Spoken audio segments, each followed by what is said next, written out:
వాని కష్టం వాడు పడతాడు అన్న. మంచిగానే ప్రిపేర్ అవుతున్నా బాబాయ్, బాగానే కష్టపడతాను అంటాడు. మొన్న ఒక నౌకరికి పోతే దాదాపు 100 మంది వచ్చిరట, ఉన్నాయి 2 పోస్టులు. వీని ముందోనికి వచ్చిందట. బా, వానికి రాకపోతే వీనికి వచ్చేదే.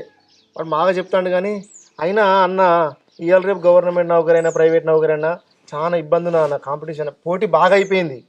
ఇప్పుడు నేనే ఉట్టి కొడతాను, అందరు ప్రయత్నమే చేస్తాళ్ళు. వాడు వట్టిగా కూర్చున్నా అనుకుంటున్నావా? చదువుడు అంటే ఏంటిదే? వెనుకటోళ్ళు అంటారు, చదువుకున్నోని గుండె మీద వెన్న పెడతారు, చదువుకున్నోని గుండె మీద పెట్టారు. ఆ చదువుకున్నోని గుండె మీద పెట్టిన ఎన్న కరగకుండా అట్లే ఉన్నది. ఈ చదువుకున్నోని గుండె మీద పెట్టిన ఎన్న తెల్లారిసరి కరిగిపోయింది. అవి కాదంటే చదువుకున్నోనికి తెల్లందాకా పొద్దుందాకా దమదమే ఉంటుంది. తెల్లారి ఇటు పోవాలి, ఇది చదవాలి, అది ప్రిపేర్ కావాలి, ఈ వర్క్ చేయాలి, ఆ పని చేయాలి, ఈ పని చేయాలి, ఇది చేయాలని బాగుంటుంది అన్న. వాళ్ళకు తెల్లందాకా పొద్దుందాకా ఒకటే దమదం ఉంటుంది చదువుకున్న వాళ్ళకు.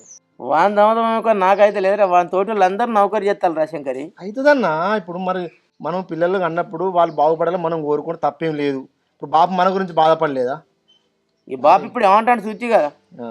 ఏమైనా ఏంది పైసలు ఎత్తన్నాయా?